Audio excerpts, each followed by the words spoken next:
All right, what's up, guys? VV back with another video. And in today's video, guys, you see it. We're going to be taking a deep dive into Red Black Sabo, OP05 Sabo. I don't want to go into too many details here in the introduction, but like generally speaking, this leader was totally neglected for most of its time in the game, from OP05 to OP06 and even into OP07. Because guess what? Sakazuki existed and made this effect pretty much worthless, you know, and we'll talk about it more as we get into the video, because I know red purple Law still can bottom deck stuff every turn. Now we have cards like Gravity Blade, Raging Tiger for any deck running blue. I understand. We'll talk about it more as we get into the video, though. So let me give you a quick layout, what's going on here. First, we're going to check out some deck lists from OP05 from the East and West, because I could not find even a single deck list from OP06 or 7 in the West or East. So we're going to be stuck with a few older deck lists that hopefully we can improve on, you know, with the new cards we got. So that's what we'll do first. We'll check out the deck lists that were pretty successful when it first came out in the West and East in OP05. Then we're going to be going over 5 games on the sim. I got 5 games on the sim for us to check out.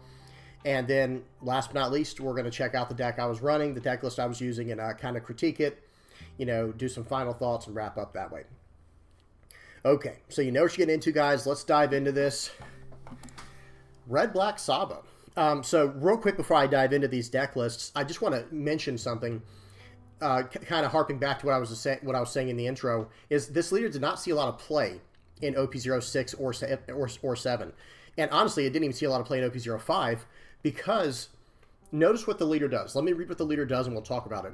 Dawn times 1, opponent's turn, once per turn. If one of your characters with 5,000 power or more were to be KO'd, you may instead give that character's power minus 1,000 for the turn. Okay, so it's only saving you from KO effects. So in other words, you know, bottom decking, like what blue has, doesn't help you. Or an effect that just bounces back to hand, it can't help you. Or there's new effects in the games, you know, I think they're new since this card was released, like trashing cards, like what Brook does, the 6-cost Brook. That just trashes a card. So it doesn't technically KO it, so you can't save it with an effect like this. So, you know, because of those effects being in the game, and because Blue-Black Sakazuki was so prevalent in the beginning, I don't think this leader ever had a chance. Until, you know, as of very recently in the East, Sakazuki is no longer in the meta because it has been banned. And in the West, we're still stuck with it. But looking into the OP07 future, you know, we won't have Sakazuki from the beginning of OP07. So that's nice. And then maybe this leader can actually do something. Now, again, I'm not saying that this leader is going to be the best leader ever now that Sakazuki's gone, but I do think it has been largely unexplored, because we know just from the meta we've seen from the East, what limited, you know, results we've seen from the East. Rob Lucci, Gecko Moria, and Perona are all doing very well. And even Yellow Enel is doing very well. And those all have KO as forms of removal. Well, this leader can protect his characters from that. It can't protect, you know, characters from being put back to the top of life, but, you know, that at least gives us life, right? That's a little bit different. So we're gonna check this out. We're gonna talk about it. First up here, we do have to look at some deck lists from the past. You know, normally we look at current deck lists. This is from 12/30/2023, and it's in the West. So guys, this is kind of what we were left off with. Like if I hit back, like let me go to this is, if you look at the OP05 information for the West, this is all you get. There is one deck that comes up for Sabo, and it's not a bad list. But I don't know how big the tournament was. It was probably like a 30 player or less tournament. But check this list out, guys. Pretty solid. And I'm going to run through everything, and then we're going to look at some deck lists from the East, because there was actually 5 I found on the East. Excuse me. And we'll kind of bring it all together and talk about it and see what kind of new additions we can make from OP06 or OP07 before we dive into the sim. So 4 Otama, 4 Nami, 4 Zoro, 3 Luffy, only 3 Luffys, 3 Brook, 4 Marco, the 5-cost Marco, 4 Karasu, 4 Koala, 4 Hina, 4 Sabo, 4 Jet Pistol, I like that a lot, 2 Rad Beams, 2 Fire Fist, and then 4 Fire Fist, the 3-cost Fire Fist, the one that can KO 2 characters. So I think this list is pretty good, but I think it's focusing a little too much on the events. That's just what I think personally. And another thing too with this list is the 5-cost Black Sabo that gives, you know, characters cannot be KO'd by effects until the start of your next turn. The draw 2, trash 2 is nice, but this is kind of redundant, I feel like, in this list. I understand how good this card is. I completely understand that. But hear me out, guys. Like, moving forward, I think this is a little bit redundant with what we're trying to already do with the leader. Right? And I think you guys will see that when we get to the games. Maybe not. Maybe you'll disagree. And hey, I'm always open to good ideas, revisions on improving deck lists and things like that. So other than that, though, like, notice what we got here. Zoro, with the leader's effect, cannot be KO'd. Right? Or at least one time. Right? You can protect him one time very easily with this leader's effect. And he's a rusher card. Like, he's a rush card. So you can smash in and do your damage, and then you've got him protected for at least 2 forms of removal.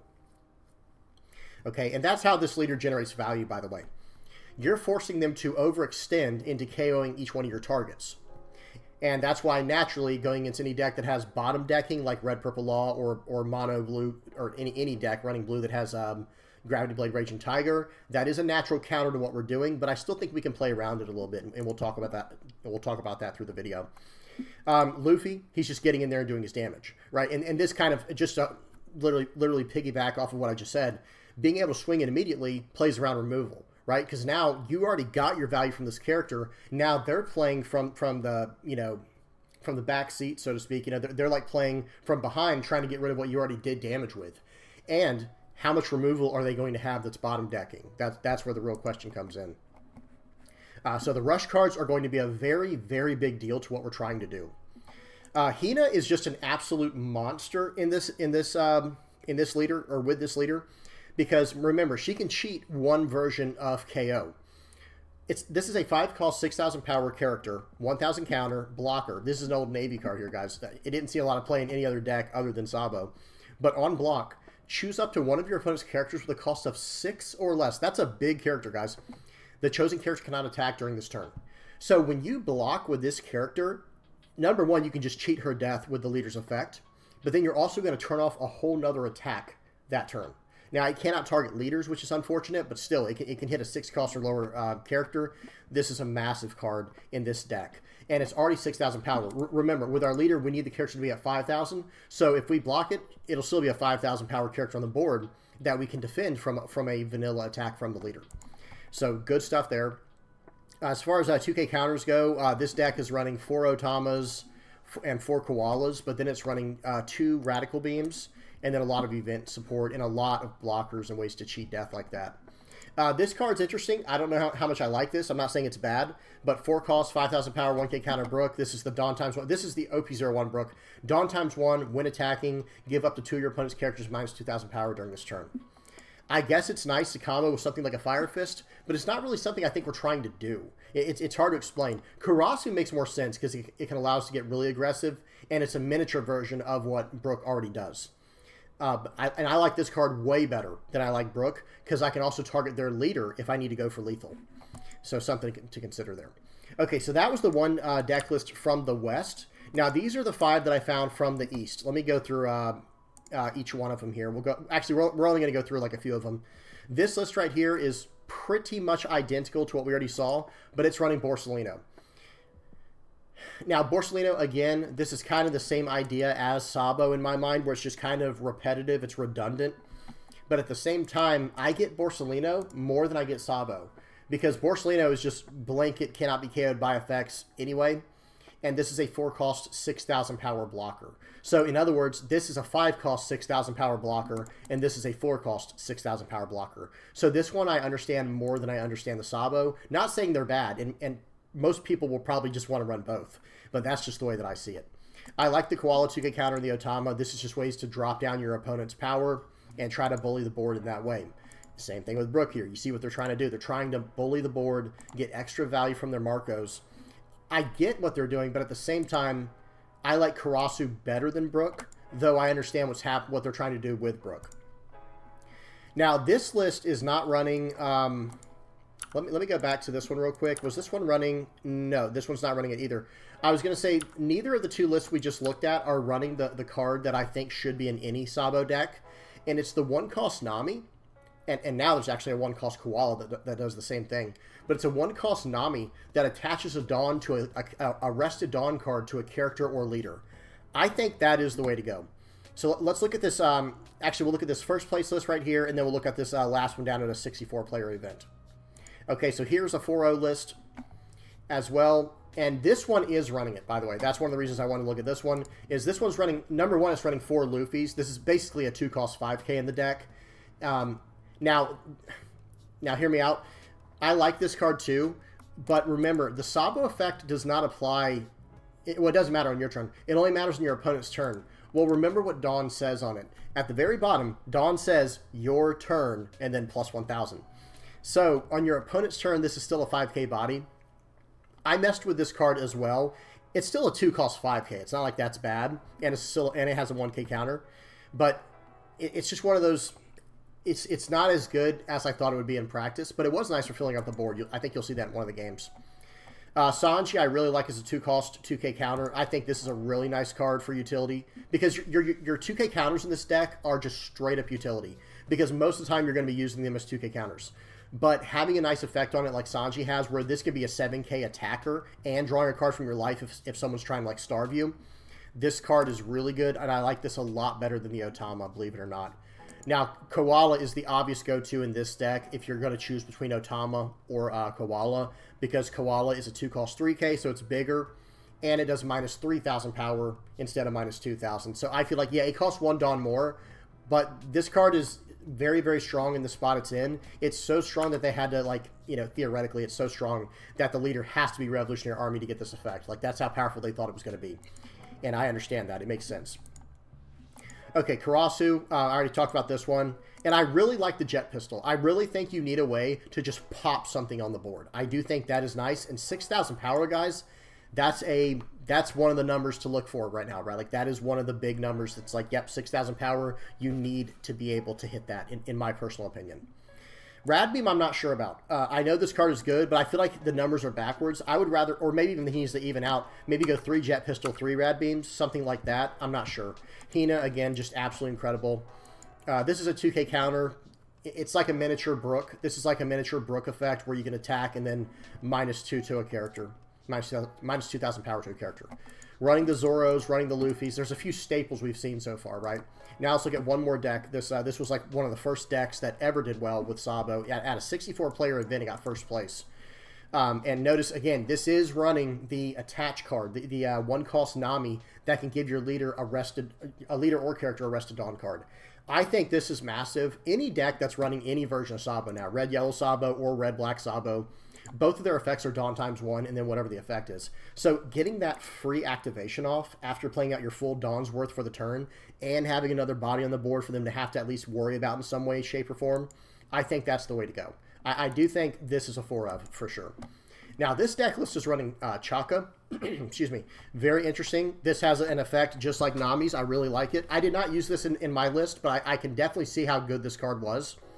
Dawn ×1, activate main. This is not a win attacking, guys.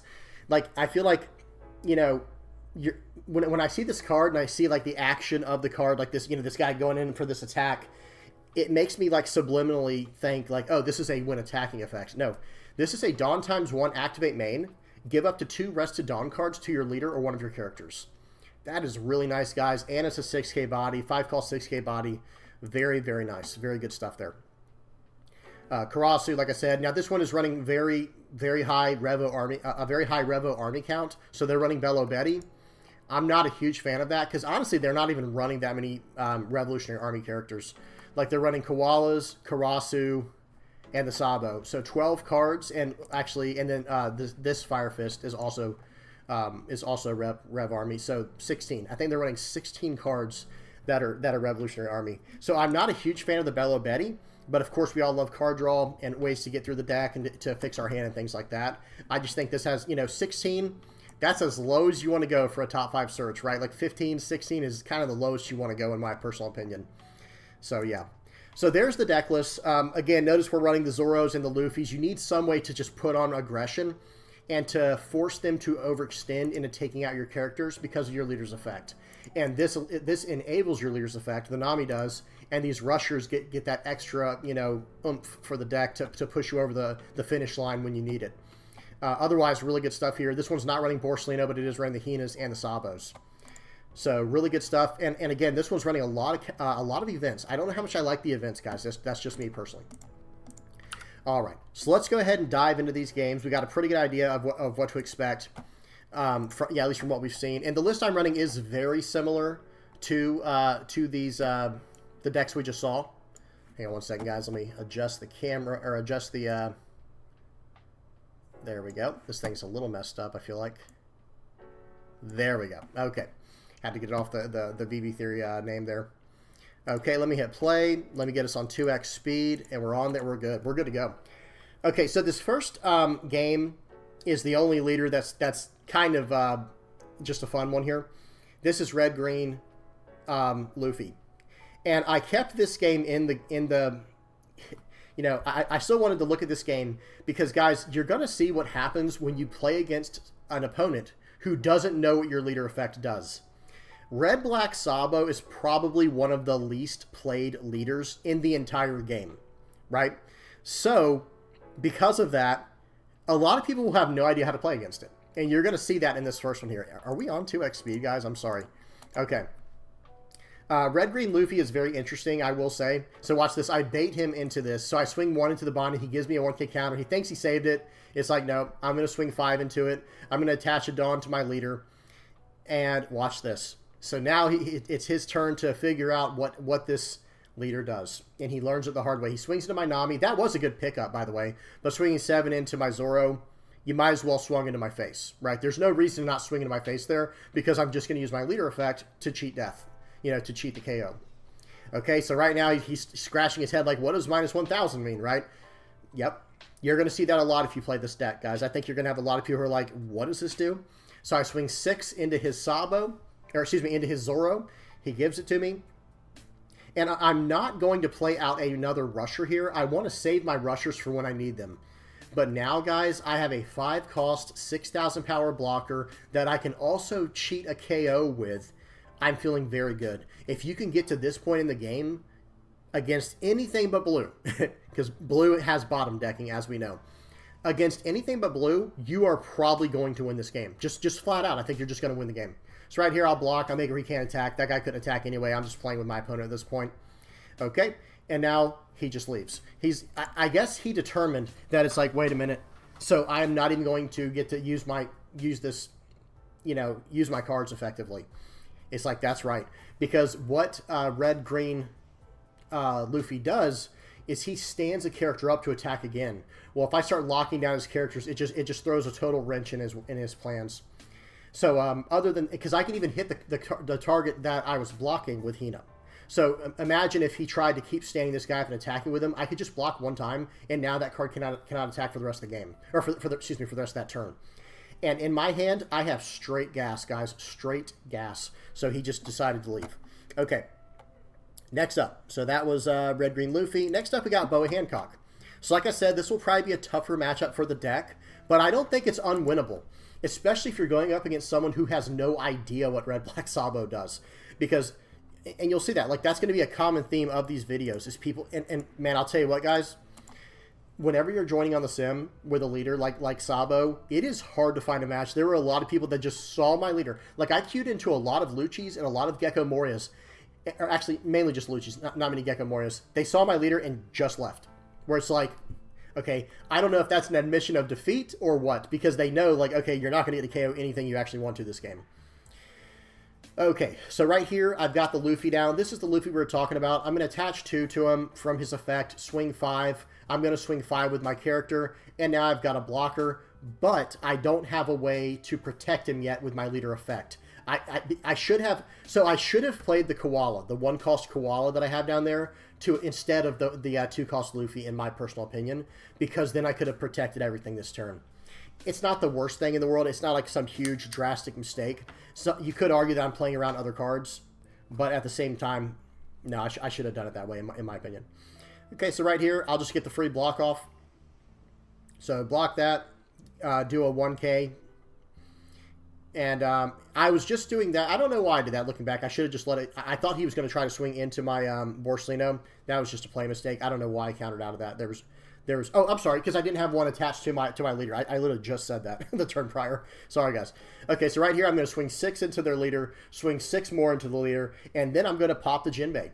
And this is why I think Jet Pistol is actually a very, very strong card in this deck.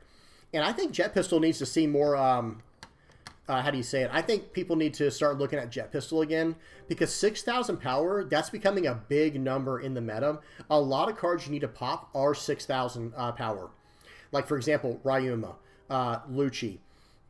I mean, there's a lot of them. Gadatsu. There's a lot of 6,000 power cards you need to be able to pop, and Jet Pistol does that. Jet Pistol just simply does that. So that is a really nice card right now going into OP07. And I should preface that, guys, a lot of what I'm talking about is going into the OP07 format. Because while Sakazuki's around, I would not recommend playing this deck. They're just going to bottom deck everything you do. Your leader's effect's going to be just like null and void for the most part. Okay, so right here, he doesn't swing because he can't. And or I think he could have swung, but he didn't want to give me any cards because I'm down to 3 cards in hand. But right here, I play out... oh, that stinks. So I played out my Dragon, swung 7 by attaching 2 with Dragon's effect from Borsellino. He bottom decks it with a Red Rock trigger. I attach 1 to my leader with Koala. And by the way, I should have done that effect first before swinging with Borsellino in case he got rid of my Koala. Then my guys wouldn't have been protected. But then I'm going to smash in for 6 with the leader, smash in for 9 with what's his name, with Dragon. And I'm feeling all right here. Okay, so I'm going to give him a 2K counter here because I don't know if he's going to load up a lot on his leader or not. And I'd rather be safe. I don't want to go too far down in life. And there you go. He swung for 7. So I go ahead and counter, or I take that one. He red rocks my Dragon off the board. I'm not too concerned about that. Now, right here, okay, I try to see what I can get away with. I go 9 at face here. I'm trying to set up victory. I'm trying to set up where I win the game next turn. I swing 9 into Boa. But for those who don't know, Boa Hancock, I did a video on her yesterday at the time you're recording this video. Boa Hancock can absolutely counter out of just about anything. Anything and everything. So right here, he's left with a hard decision. And for those who I know I was talking to a lot of people down in the comment section on Discord and all that. And please join the Discord if you want to hang out on there. I have the information in the comment section. Or the about me, excuse me. But we were talking about on there, like, what's better, the 10 cost... draw 4 Kaido or the 10 cost bounce 2 Kaido? Well, I can tell you what, the 10 cost draw 4 Kaido is much, much worse against what I'm doing right here. And I understand this isn't a meta deck. It's not like you should prepare your deck for like cards you'll never see. But if he bounced my Dragon and my Sanji there, that would have felt horrible. Now this feels horrible still because he was able to shut down my attack from, what's his name, Monkey D. Dragon for a turn. And now I really don't want to swing with my Sanji unless I can win the game. So, what do we do here?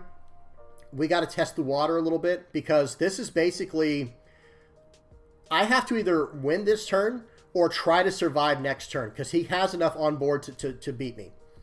So I go in there, I play out my blocker, I swing for 6, I give him something to attack into that's not my life, talking about the Sanji, hopefully tempting him to attack into that.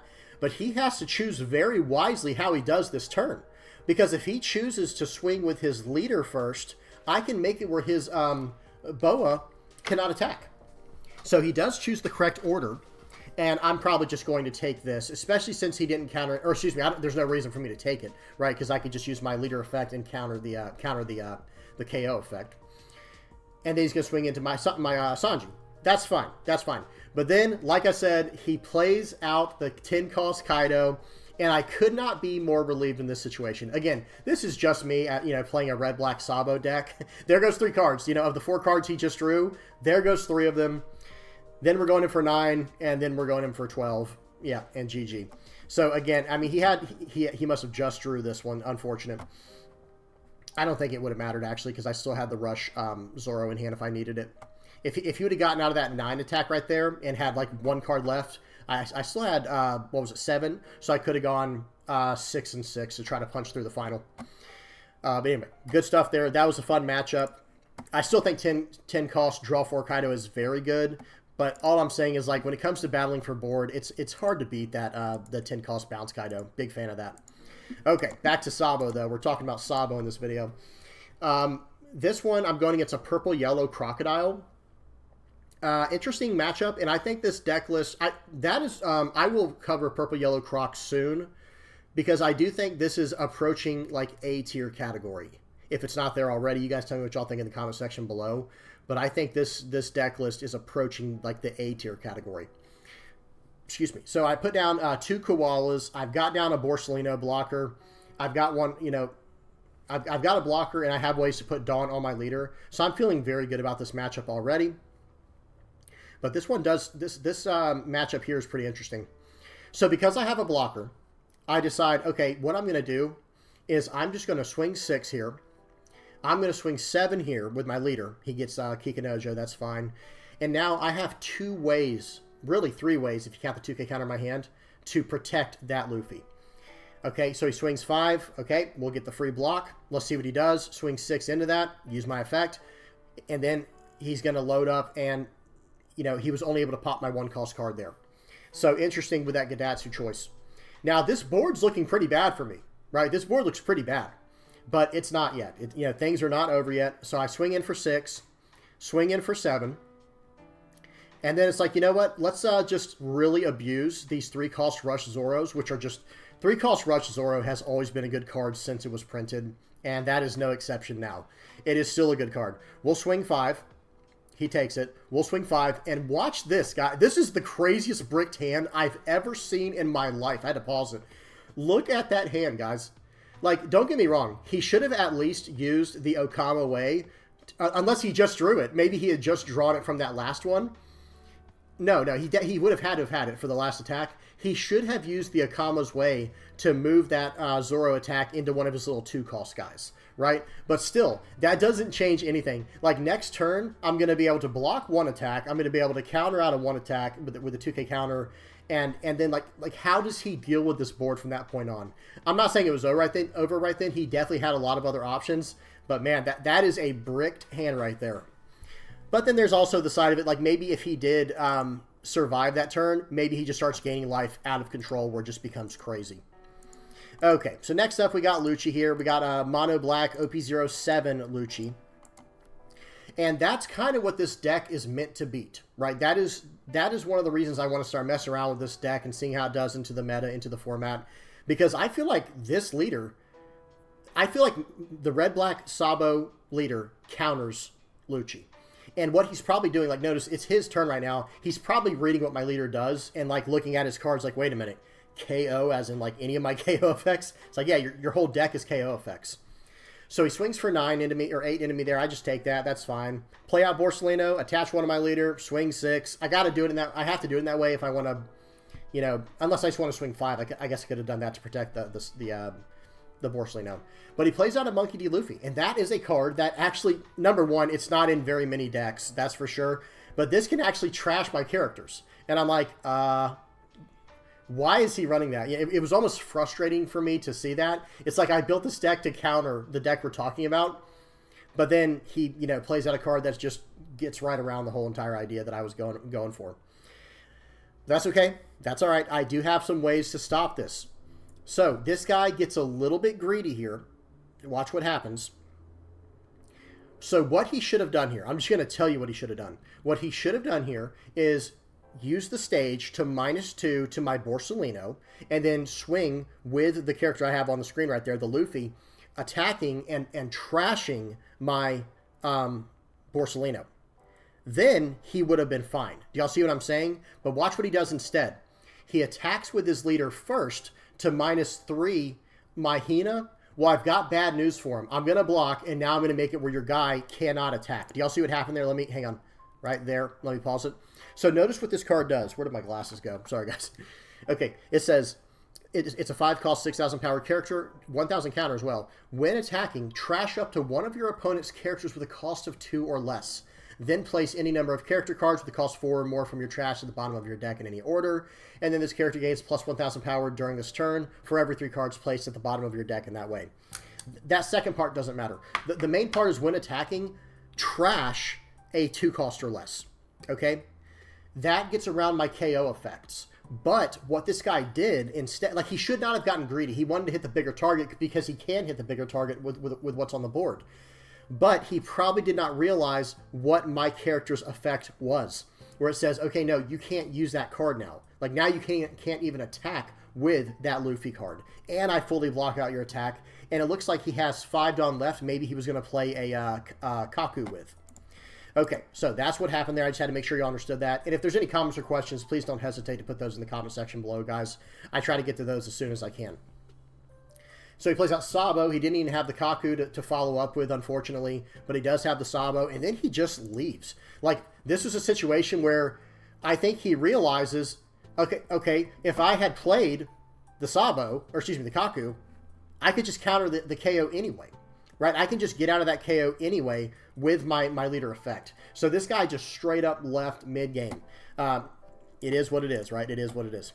Okay, we got one more game left. Let me make sure. Let me find it over here. And it is against Red Purple Law.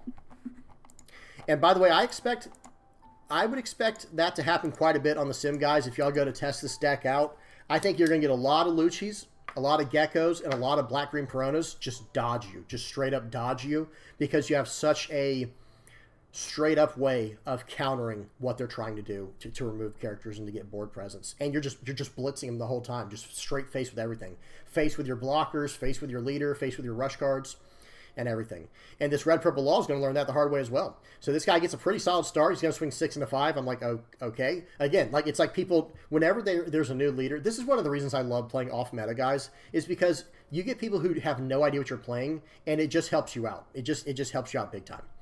So I'm going to swing 6 into him. This guy is very, very greedily taking life here. Very, just taking life way more aggressively than I think he should. I mean, especially seeing that I'm running rush cards. And look what I do here. I'm like, oh, okay. So you think you're going to fill out the board this turn. Okay, you can, but I am going to do that as well. Now you have to pick and choose what card you bottom deck.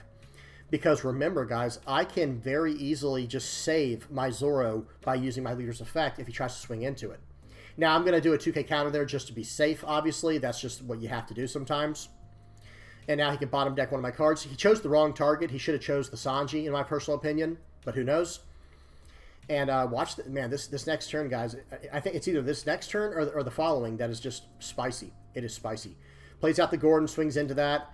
That sucks because, or that stinks, right? Because I cannot save him now with my leader's effect because he dropped him under 5,000. So Red Purple Law does feel like a very hard counter, which means you have to go all gas with this deck. Watch this, guys.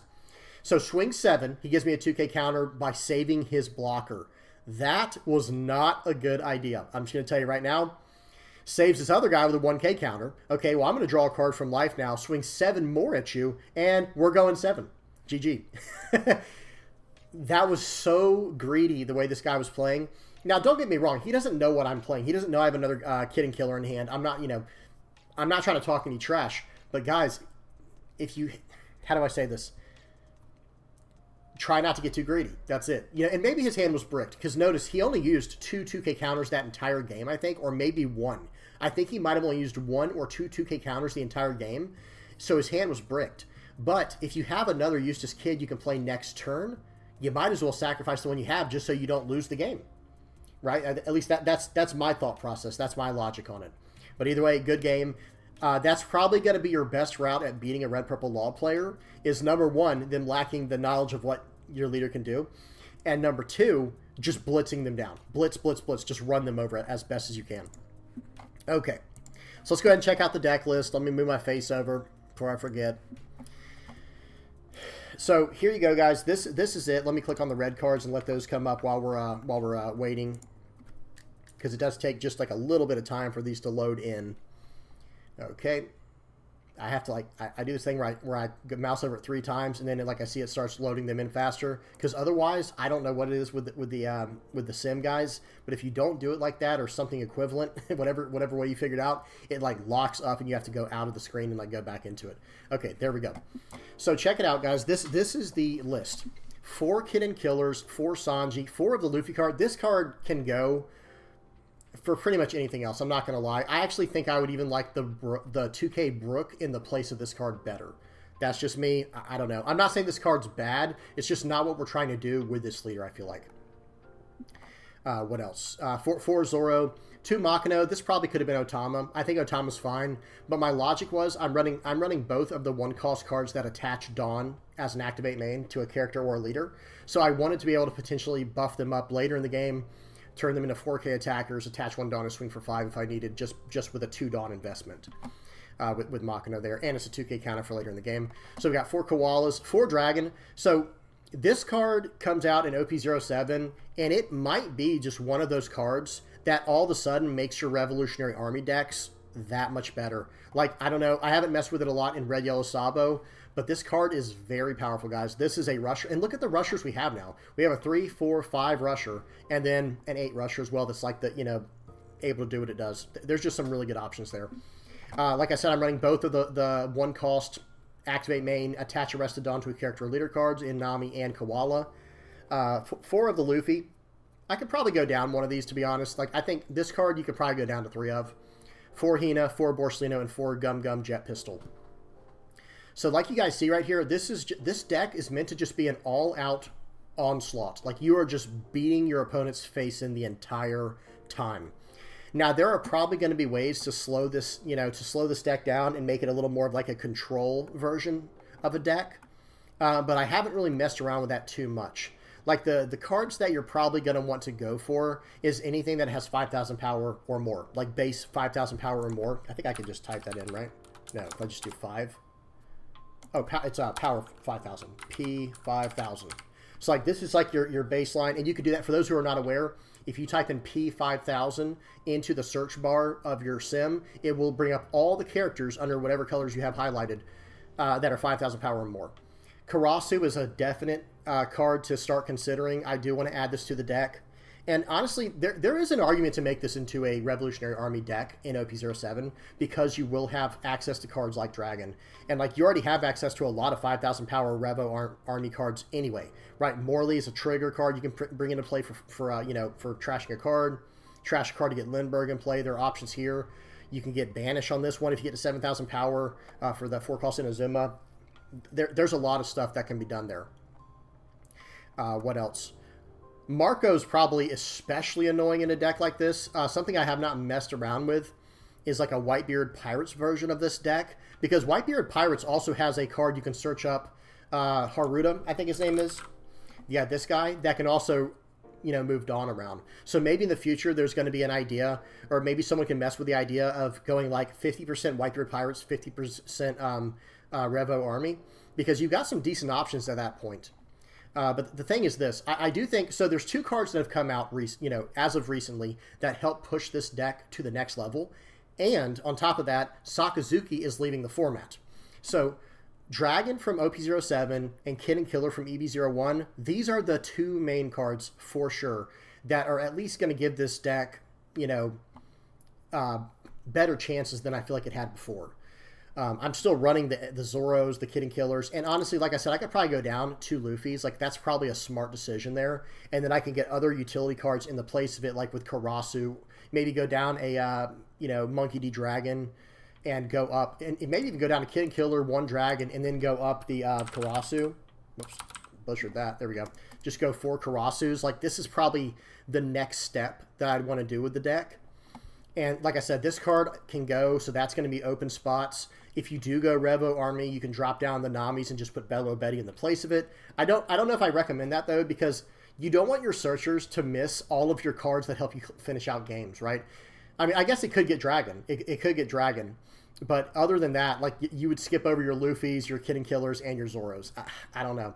The two blockers are good here. I think. Oh, that's one thing. A lot of people were running Sabo, the 5-cost Sabo. So maybe this is another card that just would naturally make the deck better. And who knows? Maybe drop it down to a 2-up or something like that, or maybe go down to like go down to 2 Borsellinos and have a nice little 10 card package for blockers. That might be the way to go. Something along those lines. But yeah, that's, you know, those are the first things that come to my mind. Excuse me. For your 2000, your counter 2000s here, there's quite a few options. This could be super, super annoying, guys. Like, just hear me out, right? Perona, like, what if we dropped Makinos and just went Peronas? Did I get it? Yeah, there it is. Just playing this out on turn 1, or turn 2, excuse me. Like, so say, let's just pretend we got the dream pool going on. Okay, let's just make sure everything's like the way we want it. Let's say you go turn 1 Nami, and you're on the draw, like you went second. So turn 1, play out Nami. Turn 2, if you bust out a Perona to make them trash a card, use the Nami to attach 1 Dawn to your leader, and now swing in for 6, and your Perona's protected from any KO the following turn, that's pretty nice, guys, because then she becomes a beater the next turn when you drop down a bigger card like a Sabo or a Hina. You see what I'm saying? Like, there's a lot of potential to be had there. There's a lot of potential there to be had. So maybe this is a card we consider for the future, and this is a card we got from OP06. So like I said, guys, like there's a lot of cards that are coming out that are going to help this deck get to the next level, and there is a certain deck that is leaving the format, you know, Sakazuki, that also allow this deck to do better than it was doing before. Because I haven't had a lot of chance to play test this against Gecko Moria and like a bunch of different Geckos and a bunch of different Luccis. But I'm pretty sure, like I said, I'm pretty sure this will counter them pretty hard, you know, pretty heavily. And we'll have to see. If you guys have any experience on that, please tell me down in the comment section below. I have so many different decks that I am trying right now, guys. I'm trying, you know, I'm being honest with y'all. I'm trying to be transparent here. That's a big thing for me, is transparency. I always try to tell y'all exactly what I think, how I feel, without beating around the bush. There are too many leaders for me to keep up with right now into every single matchup. You know, a lot of people, like, you know, I know someone asked in my last video, hey, why don't you also talk about the weaknesses? I do try to talk about them. Like I said, I think the biggest weakness for a deck like Sabo is going to be blue. Anything that has blue that can run the Gravity Blade Raging Tiger.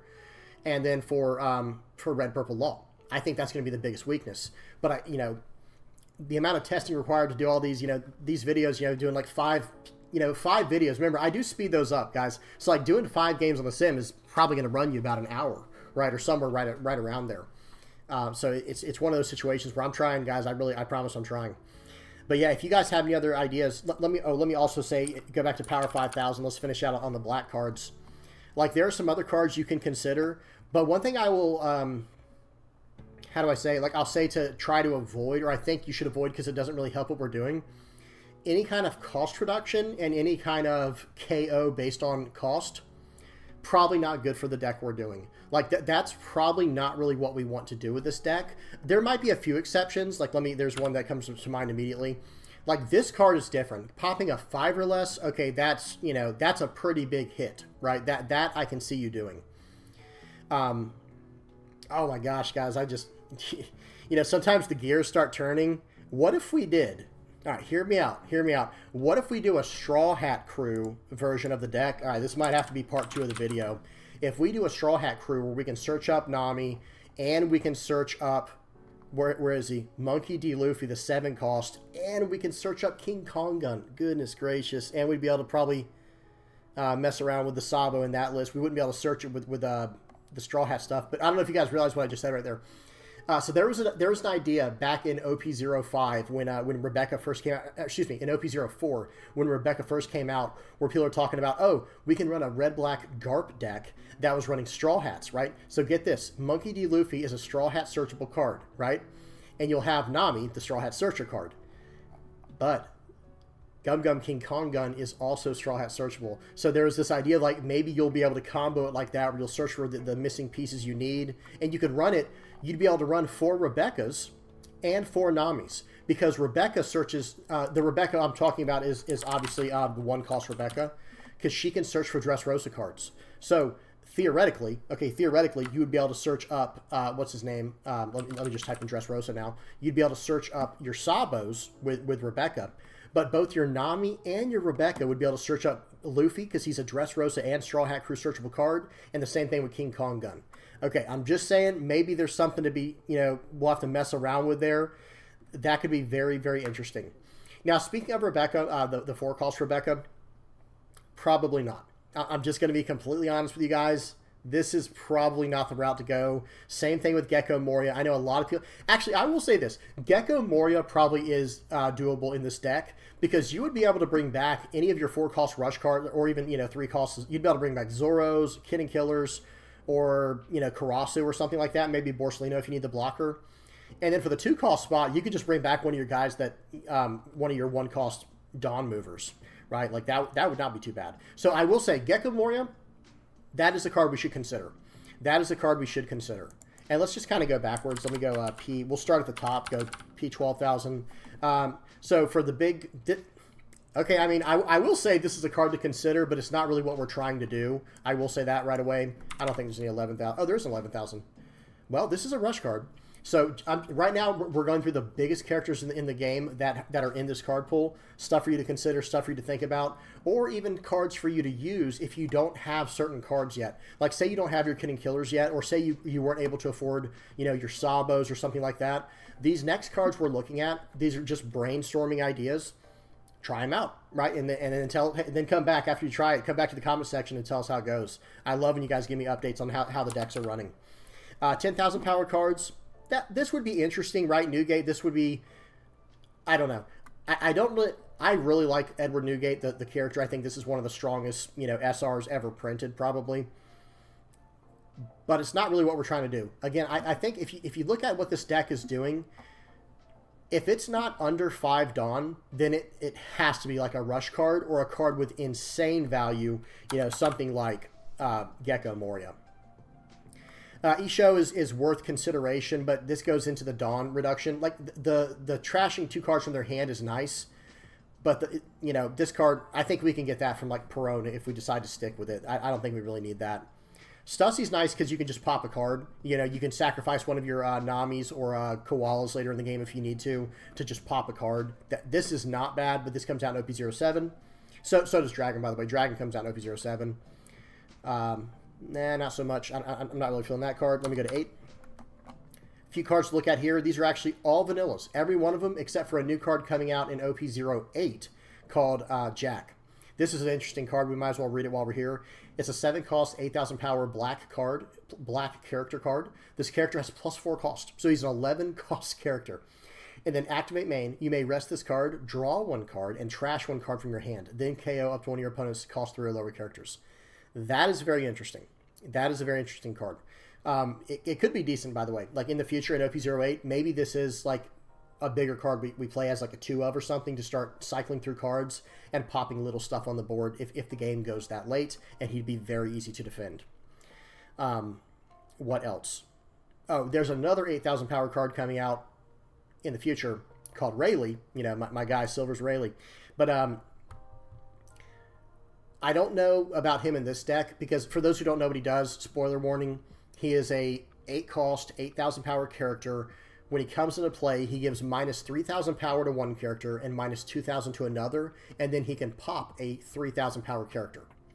So theoretically, he'd be able to pop a 6,000 power character on play or a 5,000 power character, and then give -3,000 or 2,000 to the other target. And on top of that, like, think about it, not think about it. What else it does is it makes it where that they keep that -3,000 and -2,000 until the start of your next turn. So they are just hindered for a while, right? So that's pretty solid. That might be something we consider as well. I'll probably consider it no matter what because it's Rayleigh. You know, it's one of those situations. Ace doesn't really do what we want in this deck because he doesn't have Rush. We're not a Whitebeard Pirates type leader, so it's just -3,000. That's more for Red Purple Law. We don't really care a whole lot about cost reduction. It's nice when we can get it for free, like on something like a Koala, like as just added utility, but it's not really what we're going for in this deck. Ezo is actually interesting in my opinion. It's a 5-cost 7k body, and it attaches 1 Dawn to our leader. So like if you think about it, if we play out like, I don't know, if you played out something on turn 3, like say you played out Zoro, like say you went turn 1 Nami, turn 2 swing with Zoro, attach 1 to your leader to protect it, and then turn 3, say they popped your Nami in the meantime, like I don't know, they just ran it and KO'd it or something because you can't protect Nami. If you then go like next turn, you know, swing 5 with Zoro and then play out Ezo and it attaches 1 to your leader, swing 6 with leader, and now you stayed on curve. You know, you went 5-7 with your curve and you attach that Dawn to your leader. I don't know, something to at least consider, but I'm not saying it's great either. This is interesting. Like I said, we might have to do a part 2 to this video where we talk about Red, Black, Straw Hat. Red, Black, Straw Hat Sabo is what that might be. We might check this out in the future, guys. Very cool stuff there. Now let's go to the 6,000 power characters, and then that'll probably be it, because we looked at most of the 5,000 power ones. I wish we could use this card in the deck, but the only way we would be able to use that, hang on, and of course I'm talking about Sanji, is if we had the event. Where's the event at? Oh, no, excuse me. It says leader, if your leader has the Straw Hat Crew type, draw 1 card. And then, well, actually, no, it does say your black characters with the Straw Hat Crew type have +1 cost. But then, I don't know, that'd be getting a little too crazy with it. This will definitely be something to consider in the Straw Hat Crew version we're talking about running. But in the current list that we're running with the rushers and the whole, like, you know, blocker rush package, definitely not.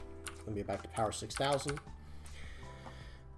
Saka and Marco are serious considerations for the deck. These were in a lot of the decks and a lot of the lists that we were looking at. But it's hard to say. I like Saka more than I like Marco. I think if we go Marco, then all of a sudden these Sanjis need to become Otamas, where you start messing around with a power reduction package, which does double over and help your jet pistols. But I think for the time being, I think jet pistol is just simply better for what we're trying to do. Not saying Marco's a bad card. It also explains, now I'm starting to understand, it also explains why some of those deck lists were running like 10 events, so that way you could protect your Marco in another way. So good stuff there. I guess it's another way to, like, you know, to trick your opponent. Because one thing you have to consider is this is an on KO effect. So hear me out. So say you attack with your Marco, and then say they smash into it for 10, and you let it get KO'd, and you use your, or, you know, instead of letting it get KO'd, you use your leader effect and put a -1000 counter on him. Then let's say they swing into your Marco again for 10,000. Now he's a 5,000 power character, right? Check this out. On KO, you may trash 1 event card from your hand and play this character from the trash as rested. So he will lose that power reduction. Because whenever a card leaves a zone, it loses whatever little, you know, whatever might have been attached to it from that turn. Whenever a card leaves a zone, it is totally reset. So that is something to consider. So he'll come back into play as a 6,000 power character, right? And even if he had any kind of cost reduction, that should be gone as well. Someone correct me on that if I'm wrong, but I'm pretty sure that's correct. And that's about it, guys. If I missed anything, y'all help me out in the comment section below. Brook is interesting. Brook is a 6-cost 6K that can trash a 4 or less. That's really not bad. This is not a bad card. This is definitely not a bad card. What else? Garp is also good if you're considering that, but you have to trash a card to use this effect. But you can also protect it, so there might be some argument for it, but I don't think so. It's not as good as what I was... Like, I don't think it's quite as good as what we're saying. Or what we're trying to do. For what we're trying to do, I should say. Okay, and then the last of the Power 5000 guys, just to wrap up on this. Yeah, we already looked at these. Not a whole lot going on here that we're not already using. Kuzan, we're not trying to do cost reduction, right? I mean, I guess you can use this and bait out KOs against it. That's an option. But at the same time, I don't think we're really going for Kuzan. It's not really what we want. But other than that, you know, it's not bad. We talked about Karasu. This is definitely a decent decision here. Marco, like I said, this could be decent. There could be something there. This would be an extremely annoying card to deal with for your opponent. And yeah, that's about it. All right, guys, I'm done. I'm done rambling. Let me throw up the patrons page here. I really appreciate you guys. Thank you to everyone who listens to the channel, who likes, subscribes, just watches, just views it, and shares it. I really appreciate you guys. Y'all are helping me out big time. The channel is really growing, and it's just awesome to behold, you know, to see. So, big shout out to all my patrons over here. You know, you guys, Asian Baka, Michael Powell, Tropical Bobcat, Van Buren, Patrick DG, Dragon JT, and Optimistic Prime Brian. You guys are just absolutely incredible. Thank y'all so much. And that's about it, guys. Like I said, hope y'all enjoyed. Please do not forget to like and subscribe if you have not already. And until next time, guys, peace.